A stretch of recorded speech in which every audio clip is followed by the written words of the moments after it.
로마서는 하나님을 떠난 죄인들이 어떻게 의로워졌는가를 우리에게 가르쳐주는 핵심적인 내용입니다. 죄인된 우리가 의로워진 것은 예수님의 복음 때문에 우리가 의로워졌습니다. 그렇게 의로워진 사람들이 반드시 추구해야 되는 삶이 있는데 의를 따라 사는 삶을 살라고 로마서 12장부터 16장에서 우리에게 가르쳐주고 있습니다. 의를 추구하는 삶은 섬기는 삶이라고 우리에게 가르칩니다. 의를 추구하는 삶은 머리로 하는 삶이 아닙니다. 생각으로 하는 것도 아닙니다. 계획으로만 하는 것도 아닙니다. 의를 추구하는 삶은 예수님이 이 땅에 오셔서 사람으로 살아가신 그 모습, 그 실천하면서 사셨던 그 예수님을 따라서 닮아서 그렇게 살아가는 삶이라고 성경은 우리에게 가르쳐줍니다. 하나님의 은혜는 참으로 놀랍습니다. 지옥에 있어야 될 우리를 하나님의 보좌까지 우리를 끌어올리셨습니다. 우리에게 구원을 주신 것이 은혜입니다. 은혜는 하나님의 자녀로서 자신감을 갖도록 여러 가지 은사를 주십니다. 오늘 말씀에 그럽니다. 우리에게 주신 은혜대로 받은 은사. 은사는 내가 노력해서 받는 것이 아닙니다. 은사도 은혜로 받습니다. 다만 은사를 은혜로 주시는데 그 은사를 받는 통로가 있습니다. 그 통로는 기도입니다. 기도하지 않으면 은사가 주어지지 않습니다. 가만히 있는데 은사가 주어지지는 않습니다. 구해야 됩니다. 찾아야 됩니다. 두드려야 됩니다. 은혜로 받은 은사는 일하는 동역자입니다.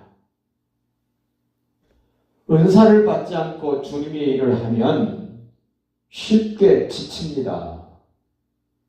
너무 빨리 낙심하게 됩니다. 그러나 은혜로 받은 은사를 가진 사람들은 그렇게 낙심하거나 혼자 독단으로 하지 않습니다. 은혜로 은사를 받으면 우리는 성경에서 말씀하신 대로 한 몸에 여러 지체가 있다 이렇게 소개가 됐습니다. 우리 교회를 보고 예수님의 몸 그럽니다. 교회는 예수님의 몸이다. 교회의 머리는 예수님이다. 이런 원리에서 우리는 은사를 쓸 생각을 해야 됩니다. 오늘 본문에 등장하는 은사자들은 모두 다 일할 줄 아는 사람들입니다. 은사를 받았는데 가만히 놀고 있는 사람, 문제가 큰 사람입니다. 일하라고 은사를 주셨는데 은사를 쓰지 않습니다. 그 은사는 하나님이 거둬가시기도 하지만 책망도 듣게 됩니다. 내가 은사를 쓰지 않는 다른 지체가 힘들어진다는 것을 우리는 인식해야 합니다. 우리 몸을 보십시오. 눈이 안 보이면 온몸이 힘들어집니다. 이빨이 좋지 않으면 위장이 힘들어집니다. 우리 몸은 그 기관을 위해서 존재하기도 하지만 다른 지체들을 위해서도 그 기관이 쓰여진다는 겁니다. 은사로 주신 하나님 아버지의 집에서 일하도록 주셨기 때문에 우리 일해야 됩니다. 그래서 은사가 어떤 사람은 같은 은사이기도 하지만 대부분의 은사는 각각 다르게 주어집니다. 오늘 6절 보십시다. 우리에게 주신 은혜대로 받은 은사가 각각 다르다. 우리 이거 인정해야 됩니다. 저 사람에게는 왜 저런 은사가 왔을까? 저분에게는 왜 그런 은사가 주어졌을까? 우리 인정해야 됩니다. 하나님이 각각 은사를 주셨다. 하나님의 주권적인 은사 배정입니다. 각각 다르게 주셨다는 겁니다. 다 똑같은 은사를 주면 어떻게 합니까? 다 다른 은사를 각각 주셨다. 그러면서 이제 은사에 대한 구체적인 내용들이 나옵니다. 애언이면 믿음의 분수대로 해라. 우리는 가장 많이 오해하고 있는 은사 중에 하나가 애언 은사입니다. 마치 무당처럼 미래를 맞춰주는 것을 애언의 은사라고 많이들 생각을 합니다. 근데 성경에서 말하는 애언의 은사는 그러한 것은 아주 작은 일부분입니다. 애언의 은사가 그 사람의 미래와 장래를 일러줄 수도 있습니다만은 그 부분은 아주 작은 부분. 그러면 애언의 은사가 주로 보겠습니까? 하나님이 나를 믿고 말씀을 맡겨주신 것이 애언의 은사라고 이해를 해야 합니다. 내가 마치 은행을 믿고 내 소중한 돈을 맡겼습니다. 그것을 우리는 예금, 예치, 예탁 이렇게 표현을 합니다. 믿고 맡겼습니다. 하나님께서도 믿음으로 의로워진 사람들을 믿고 말씀을 맡겼습니다. 나에게 말씀을 맡기신 분이 언제 어디서 누구 앞에서든지 내놓으라 하시면 내놓아야 되는 것이 애언의 은사입니다. 그래서 오늘 말씀합니다. 애언의 은사는 믿음의 분수대로 해라. 이 분수를 잘못 말하면 푼수가 됩니다. 격에 맞지 않는 것. 하나님의 각각 믿음의 분량이 있는데 그 믿음의 분량에 맞도록 분수에 맞게 애언을 하라는 겁니다. 예를 들면 이런 거예요. 어떤 교회 직분자에게 애언의 은사를 주셨는데 집사님이나 일반 평신도에게 애언의 은사가 주어졌다면 그 애언의 은사를 가진 그 사람은 자기보다 더 위에 하나님이 주시는 직분을 감당하고 있는 사람들에 대해서 함부로 말하면 안 됩니다. 이 질서입니다. 믿음의 분수대로라는 말을 하면 그 질서대로, 분수대로 하라는 겁니다. 사단마귀가 준 은사는 질서가 없습니다. 함부로 합니다. 분수를 모르고 합니다. 그래서 우리는 착각하게 되기도 합니다. 그러나 하나님 은사는 늘 질서가 있어야 된다는 것, 이 믿음의 분수대로라는 걸 좀 생각하시고 자기 자신의 위치에 맞는 역할을 하라는 겁니다. 두 번째 은사가 나옵니다. 섬기는 은사. 섬기는 일, 이 은사입니다. 은사. 섬기는 일이 기쁨이 돼야 됩니다. 기쁨. 섬기는 사람이 자꾸 인상을 쓰고 불편한 표정을 짓고 하면은 그 섬김을 받는 사람들이 몹시 불편해집니다. 그래서 오늘 성경 말합니다. 섬기는 은사를 받은 사람은 섬기는 일로 그냥 기쁘고 즐거워야 됩니다. 우리 가정에서도 그렇습니다. 가정주부가 불편해하면 가족 식구 전부가 불편해집니다. 가장이 불편해하면 식구 전체가 불편해집니다. 섬기는 은사가 있는 사람들은 기쁘게 섬겨야 됩니다. 감사함으로 섬겨야 됩니다. 하나님이 나에게 왜 이런 은사를 주셨을까? 잘 섬기라고 주셨습니다. 섬기라고. 이 섬긴다 그럴 때 우리 예수님을 생각해 보십시오. 예수님이 이 땅에 오신 것은 섬김을 받으려 함이 아니요 섬기려 왔다 이랬습니다. 이 섬기는 은사는 예수님을 가장 쏙빼 닮은 모습으로 하라는 겁니다. 그런 의식을 가지고 섬기는 일을 해야 됩니다. 세 번째 연사가 나옵니다. 가르치는 자는 가르치는 일로. 이 가르침의 은사 매우 귀합니다. 가르치는 은사가 없으면 가르쳐도 효과가 나타나지 않습니다. 이 가르치는 은사는 먼저 자신이 배워야 합니다. 배우지 않고 가르치려고 하면 불가능합니다. 성경을 가르치려면 성경을 먼저 배워야 합니다. 그리고 가르칠 때 다른 사람을 나보다 낮게 여기는 마음으로 가르쳐야 합니다. 상대방을 무시하고 저 아래 사람으로 취급을 하고 가르치면 안 됩니다. 저는 선교지를 가나 목사님들하고 말씀을 나눌 때 이런 이야기를 합니다. 제가 잘나서 여러분 앞에 서서 가르치는 것이 아니라 제가 살아왔던 그 환경, 그런 처지, 그런 기회를 여러분들에게 하나님이 똑같이 주셨다면 여러분들은 저보다 훨씬 더 잘 가르치고 훨씬 더 효과적인 사역을 하실 수 있었을 것입니다. 제게 그런 환경, 그런 배경들을 주신 것, 다른 사람을 섬기라고, 가르치는 일로 섬기라고 주셨다는 사실이에요. 네 번째 은사가 나옵니다. 위로하는 자는 위로하는 일로.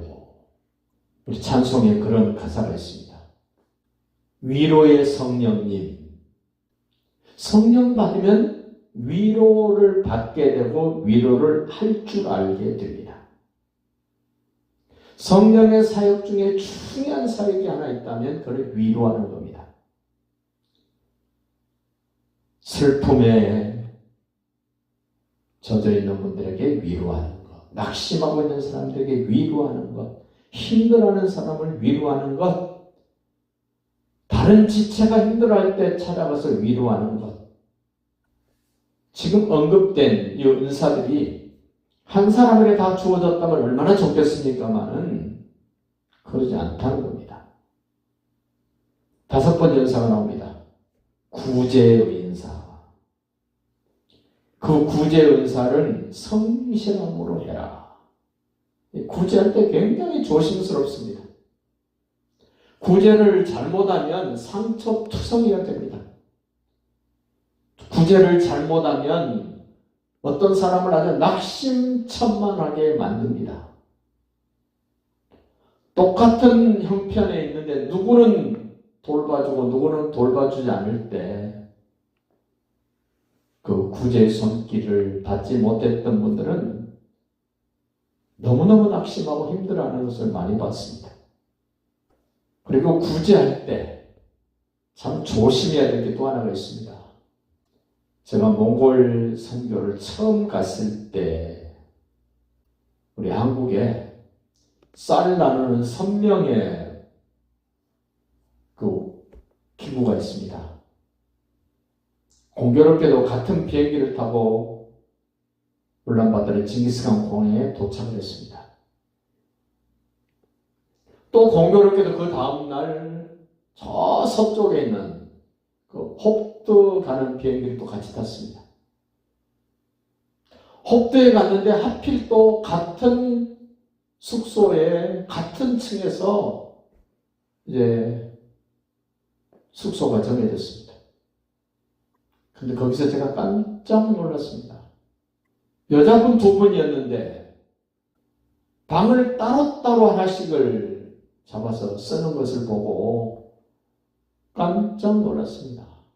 섬기러 온 사람이, 구제하러 온 사람이 방 하나 잡아서 같이 써도 될 텐데 큼직한 방을 따로따로 쓰는 거예요. 그것도 몰랐을 텐데 저희들이 쓰는 방은 방 하나에 다 같이 지금 쓰고 있는데 우리는 5식구나 됐잖아요. 그럼 2식구 와가지고 방 2개를 잡는 겁니다. 우리가 쓰는 방에 수도가 터져가지고 물이 고인 거예요. 그래서 난리가 나서 복도에 사람이 나오는데 그분들이 이 방 저 방에서 나오는 거예요. 그때 제가 그것을 보면서 어려운 나라에 돕고 구제하기 위해서 왔다면 좀 불편해도 좀 전략하고 성실하게 하면 될 텐데 그들에게는 그런 의식이 없더라고요. 참 저분들은 참 합당하지 않는 사람들이다라고 생각을 했습니다. 참 한심하고 참 안타까운 장면을 보게 됐습니다. 우리는 구제할 때 성실하게 하라는 말은 골고루 빠짐없이 하라는 겁니다. 자기 마음에 드는 사람에게 더하고 마음에 들지 않는 사람에게는 조금 하고 건너뛰고 그런 일이 없게 하라는 겁니다. 여섯 번째로 다스리는 은사가 나옵니다. 다스리는 것 참 조심스러운 일입니다. 그런데 거기에 조건이 붙었습니다. 부지런함으로 해라. 다스린다 그럴 때 마치 통치자처럼 강력한 힘을 가진 자처럼 하라는 것이 아닙니다. 부지런히 돌아보고 살펴보고 내가 도와줘야 될, 내가 힘을 써줘야 될 사람이 누구인가를 부지런히 찾으라는 겁니다. 그렇게 부지런히 하라는 겁니다. 그리고 또 긍휼의 은사가 있습니다. 긍휼을 베푸는 자는 즐거움으로 할 것이라. 나머지 것도 나중에 살펴보겠습니다. 오늘 여기서 한번 생각해 보십니다. 즉 7가지 은사가 말씀이 되었는데 나는 이런 은사를 받고 싶은가? 자기에게 물어보십시오. 나 이런 은사 받고 싶은가? 이런 은사 갖고 싶은가? 특별히 7개 중에 어느 것을 나는 받고 싶은가? 한번 정해 보십시오. 한 번 더 물어보십시오. 이런 은사를 가진 사람이 부럽고 나도 저 사람과 함께 했으면 좋겠다는 생각을 합니까? 하나님이 나에게 어떤 은사를 주시는가, 어떤 은사를 주셨을까, 어떤 은사를 앞으로 받게 될까를 좀 짐작해 볼 수 있는 내용이기 때문에 묻습니다. 그 은사를 받고 싶고 그런 은사를 쓰는 사람을 보면 부럽고 함께하고 싶은 마음이 있다면 자기 자신이 다른 사람에게 그 은사를 직접 한번 사용해 보시기를 권합니다. 그 은사를 한번 사용해 보면 그 은사가 나에게 와 있는지 아닌지를 확인할 수가 있습니다. 다른 사람에게 은사를 사용하시되 낯선 사람에게, 부담스러운 사람에게 하면 주눅들어서 못하기 때문에 가장 가까운 사람에게 한번 해보십시오. 자신 있게 해줄 수 있는 사람에게 한번 해보십시오. 가족이 제일 편할 것입니다. 부모님이라면 자녀들에게 해보는 게 가장 편안하고 좋을 겁니다. 부부 사이면 남편이나 아내에게 해봐도 좋을 것입니다. 그렇게 그 은사를 한번 사용했을 때 좋은 결과가 있으면 한 번 더 사용해 보십시오. 그 은사를 반복적으로 써보십시오. 그리고 익숙해졌을 때 이 은사를 하나님 나에게 주셨구나 라고 확신을 갖게 되고 그 은사가 필요할 때 기꺼이 내가 그 은사를 사용하게 되는 자신감, 자부심이 생깁니다. 그리고 은사를 말할 때 조심스러운 게 하나 있습니다. 믿음과 은사는 비례하지 않습니다. 은사가 많이 그 사람에게 주어졌다고 믿음이 좋은 것은 아닙니다. 은사는 믿음하고 상관없습니다. 또 은사는 인격하고도 상관이 없습니다. 그래서 참 난처할 때가 많습니다. 은사를 쓰는 분이 인격이 좀 고상하고 예수를 쏙빼 닮았으면 좋을 것인데 그렇지 않을 때 은사자가 믿음이 좀 신실하고 좀 덕이 되는 본이 되는 믿음이었으면 좋을 텐데 그렇지 않다는 겁니다.